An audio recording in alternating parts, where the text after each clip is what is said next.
इस सज्जन को क्या तकलीफ है भाई? क्या तकलीफ है इनको?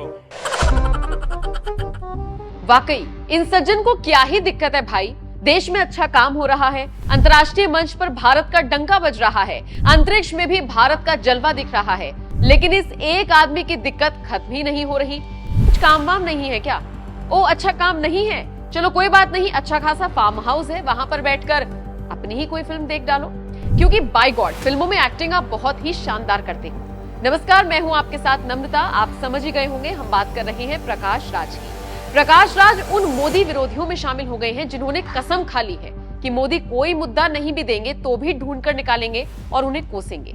अब जरा आप ये तस्वीर देखिए, आपको इस फोटो में कुछ भी ऐसा लग रहा है जिसके जरिए पीएम पर तंज कसा जाना चाहिए? नहीं ना।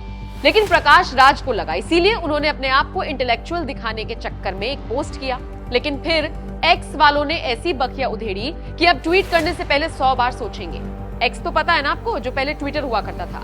प्रकाश राज ने पीएम मोदी की फोटो को पोस्ट करते हुए लिखा, daily quiz since 2014, tell me what's empty, the folder he is carrying, the pocket he fingering और the brain, just asking. Prakash Raj का ट्वीट सामने आया तो फिर यूजर्स ने देखिए कैसे उन्हें ट्रोल कर दिया। मोना नाम की यूजर ने लिखा, अपना नाम कब बदलेगा प्रकाश राज? प्रकाश राज तो हिंदी का नाम है। विपिन नाम के यूजर ने लिखा, उनकी जेब खाली है क्योंकि उन्होंने 2014 के बाद से आपके आका की तरह कोई घोटाला नहीं किया। प्रवीण नाम के यूजर ने लिखा, तेरा दिमाग खाली है। अमित झा नाम के यूजर ने लिखा, घोचू प्रकाश राज, 2019 में बेंगलुरु वालों ने टाइट स्लैप नहीं मारा होता तो आज कम से कम फाइल A4 साइज पेपर तो पहचान ही जाते। हाँ, विज्ञान की समझ है या नहीं ये नहीं पता मुझे। रवि नाम के यूजर ने लिखा, rice bags plus converted is equal to intellectual Prakash Raj. वो फोल्डर खाली नहीं है तो जैसे लोगों की काली करतूत से भरा जाएगा। वाह क्या सीन है। प्रकाश राज की ट्रोलिंग तो आपने देख ली, एक बात इनके बारे में और जान लीजिए कि आखिर प्रकाश राज मोदी या बीजेपी से इतने खफा खफा रहते क्यों? दरअसल प्रकाश राज उस राज्य से आते हैं जहां पर एंटी बीजेपी लहर है, यानी कर्नाटक की बात हम कर रहे हैं, जहां पर हाल ही में विधानसभा चुनाव हुए और कांग्रेस ने बम्पर जीत दर्ज की उस राज्य से।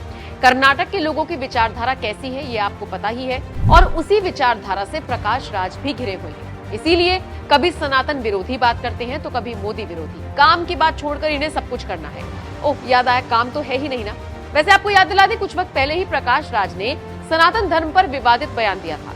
तमिलनाडु के मुख्यमंत्री MK स्टालिन के बेटे उदयनिधि के बयान को दोहराते हुए प्रकाश राज ने सनातन को खत्म करने की बात कही थी। आपको याद होगा, उदयनिधि ने भी सनातन के उन्मूलन यानी सनातन को जड़ से खत्म करने की बात कही थी और खूब बवाल मचा था इस पर। वो बवाल शांत भी नहीं हुआ था कि प्रकाश राज का ये बयान सामने आ गया था। खैर, अब देश की जनता ने प्रकाश राज को आईना दिखाने की कोशिश तो की है, लेकिन अब आप इस पर क्या राय रखते हैं? प्रकाश राज जिस तरह से मौके ढूंढते हैं, मुद्दे ढूंढते हैं नरेंद्र मोदी को कोसने के, उन्हें ट्रोल करने के, लेकिन बाद में अपनी ही फजीहत करा बैठते हैं, इन सारी चीजों को लेकर आप क्या राय रखते हैं? कमेंट करके हमें जरूर बताएं। और साथ ही साथ अगर आपको हमारा ये वीडियो पसंद आया हो तो इसे ज्यादा से ज्यादा शेयर जरूर करें।